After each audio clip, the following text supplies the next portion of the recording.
ஆண்டவர் இரட்சகருமாக இயேசுவின் இனிதான நாமத்தினால் உங்களை மீண்டுமாய் வாழ்த்துகிறேன். இந்த நாள் நம்முடைய ஆவிக்குரிய சிந்தனைக்காக கலாத்தியர் நிருபம் 6ஆம் அதிகாரம் 14ஆம் வசனத்தை நான் வாசிக்கிறேன். நானோ நம்முடைய கர்த்தராகிய இயேசு கிறிஸ்துவின் சிலுவை குறித்து அல்லாமல் வேறொன்றையும் குறித்து மேன்மை பாராட்டாதிருப்பேனாக. அவரால் உலகம் எனக்கு சிலுவையில் அறையுண்டிருக்கிறது, நானும் உலகத்திற்கு சிலுவையில் அறையுண்டிருக்கிறேன். பவுல் கலாத்திற்கு எழுதும் பொழுது அழகாக சொல்கிறான், எனக்கு மேன்மை பாராட்டுவதற்கு ஒன்றுமே இல்லை, மேன்மை பாராட்டக்கூடிய ஒன்று என் இயேசுவின் சிலுவை குறித்து தான் நான் மேன்மை பாராட்டுவேன். உலகத்தில் அநேக ரதங்களை குறித்து, குதிரைகளை குறித்து, என்ன சொல்ல போனா தங்களுடைய வசதிகளை குறித்து, வேலைகளை குறித்து, குடும்பத்தை குறித்து, வாய்ப்புகளை குறித்து, என நிறைய காரியங்களை குறித்து மேன்மை பாராட்டுவார்கள். தங்களுக்கு கொடுக்கப்பட்ட தாளந்துகளை குறித்து சொல்லிக்கொண்டே போகலாம், பெருமையை பேசிக்கொண்டே போவார்கள். பவுல் சொல்லுகிறான், எனக்கு மேன்மை பாராட்டுவதற்கு ஒண்ணுமே இல்லை. ஒரு கமாலியல் என்கிற பெரிய ஞானியின் பாதத்திலே உட்கார்ந்து கற்றுக்கொண்ட அந்த பவுல், எல்லாம் எனக்கு அது குப்பை, அவைகள் எல்லாம் உலகத்தின் காரியங்கள் ஒன்றுமே இல்லை, என் ஆண்டவருடைய சிலுவை குறித்து நான் மேன்மை பாராட்டுவேன். ஏனென்று சொன்னால் அவர் சிலுவையின் மேன்மையை அறிந்திருக்கிறார். சிலுவையிலே இயேசு சிந்தின ரத்தத்தின் மூலமாக ஏற்பட்ட மீட்பை அறிந்திருக்கிறார். எல்லாவற்றையும் தாண்டி சிலுவையில் தான் இயேசு வெற்றி சிறந்தார் என்பதே அதே பரிசுத்த பவுல் கொலோசியருக்கு எழுதும்போது 2ஆம் அதிகாரத்திலே துரைத்தனங்கள், அதிகாரங்கள், விரோதமாய் எழுதப்பட்ட எழுத்துக்கள் எல்லாவற்றையும் அது ஒன்றுமில்லாமல் மாற்றி எல்லாம் சிலுவையில ஆணி அடித்து ஜெயம் கொண்டாருன்னு சொல்லப்பட்டிருக்கு, வெற்றி சிறந்திருக்கிறார் சொல்லப்பட்டிருக்கு. இன்னைக்கு அநேகர் இயேசுவை பார்க்கும்போது பரிதாபமா சிலுவையில் அவர் மரித்தார், அவரால் ஜெயிக்க முடியவில்லை, அவர் தோற்று போனார் என்றெல்லாம் சொல்லலாம். நோ, அவர் இயேசு அங்கு தோற்று போகவில்லை. பிசாசு தான் அங்கு தோற்கடிக்கப்படுகிறார். பிசாசின் கிரியைகளுக்கு தான் அங்கு முடிவு கட்டுகிறார். எல்லா திட்டங்களையும் உடைத்தருகிறார். மரணத்தை அங்கு ஜெயிக்கிறார், பாதாளத்தை அங்கு ஜெயிக்கிறார், பரலோக வாழ்க்கைக்கான வாசலை திறக்கிறார். இதுதான் மேன்மை.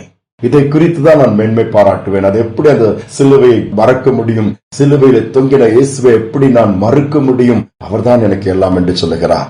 நாம் எதை குறித்து மேன்மை பாராட்டுகிறோம்?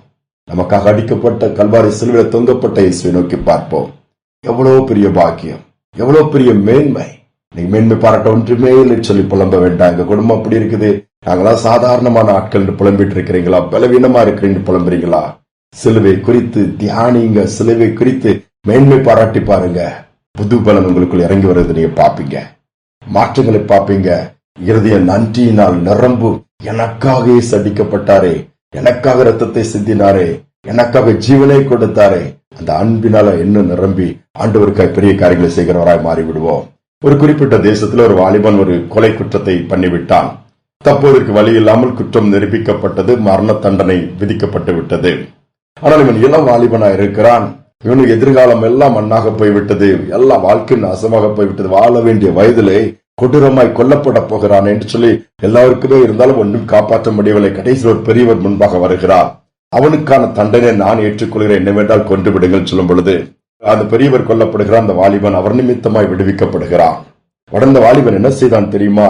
அந்த பெரியவர் தனக்காக மரித்ததை நினைத்து பார்க்கும் பொழுது இவனால் அது என்ன சொல்லுவது தெரியவில்லை. எப்படி அவரால் முடிந்தது?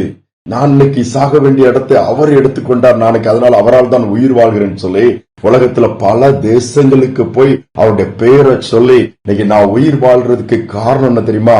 சோ இந்த மனுஷன் எனக்காக என் தண்டனையை ஏற்றுக்கொண்டு உயிரை கொடுத்துட்டாரு, விடுதலை பண்ணிட்டாங்கன்னு சொல்லிட்டே இருக்கிற அவருடைய வேலை. அதுதான் அந்த வாலிபனுடைய வேலையா. பாருங்கள், உலகத்துல ஒரு மனிதனுக்கு அதே அவ்வளவு பெரிதுன்னு சொல்லும் போது இயேசுவானவர் எவ்வளவு பெரிய காரியங்களை செஞ்சிருக்கிறாரு. ஜீவனை கொடுத்து, பிசாசை ஜெயித்து, பாதாளத்தை ஜெயித்து, நரகத்தை ஜெயித்து, நமக்காக பரலோகத்தை திறந்து எவ்வளவு மேன்மையான காரியங்களை வைத்திருக்கிறாரு. நம்ம அதை சொல்றோமா? எனக்காக இயேசு மரித்திருக்கிறார், எனக்காக ரத்தத்தை சிந்திருக்கிறார், எனக்காக உயிரோடு எழுந்திருக்கிறார், எனக்காக மீண்டு வரப்போகிறார்.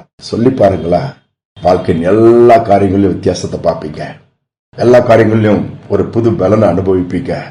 தைரியமாகவே இருப்பீங்க, பயப்பட மாட்டீங்க சூழ்நிலை பார்த்து. அதுதான் ஆண்டவர் எதிர்பார்க்கிறாரு. அதனால தாழ்த்தி ஒப்பு கொடுப்போம்.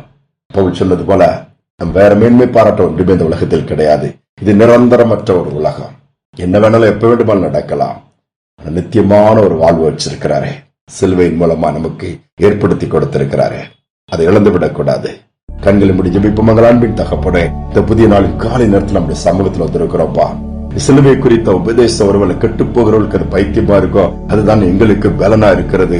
அதோடு மட்டுமல்ல, சிலுவை குறித்தே மேன்மை பாராட்டுவேன், வேற ஒன்றுமில்லை மேன்மை பாராட்ட எனக்கு சொல்லி வார்த்தை சொல்லுகிறது போல நாங்களும் சிலுவையை நீர் எங்களுக்காக வெற்றி சிறந்தது நினைவு கூறுகிறோம். எங்களுக்காக அங்கு சத்துருவின் கிரியைகளை வல்லமைகளை உரிந்தது ஒன்றுமில்லாமல் போட்டதை நாங்கள் நினைவு கூறுகிறோம். அப்பா, அந்த தியாகத்திற்காக நீர் எங்களுக்காக செய்த அந்த கொடுத்த அந்த பெரிய விலைக்கரையத்திற்காக இந்த நேரத்தில் நம்மை நோக்கி பார்த்து, அப்பா, அதற்கு பாத்திரவான்களாய் நாங்கள் தொடர்ந்து இருக்க எங்களுக்கு கிருபை கொடுக்கும்படியா ஜெபிக்கிறோம். வழி நடத்தும்.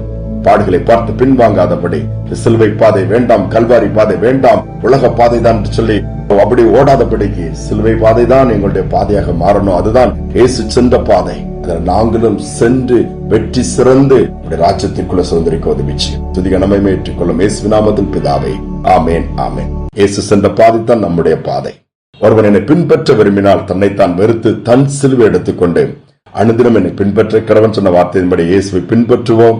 அந்த கல்வாரி பாதையிலே சென்று கடைசியில நாமும் ஜெயம் கொள்ளுகிறவர்களாய் மாறுவோம். அந்த கிருபையை ஒவ்வொருவருக்கு கர்த்தர் கொடுப்பாராக. இந்த சிந்தனையோடு நாளை தொடர்வோம். மீண்டுமாய் நாளை தினம் சந்திப்போம்.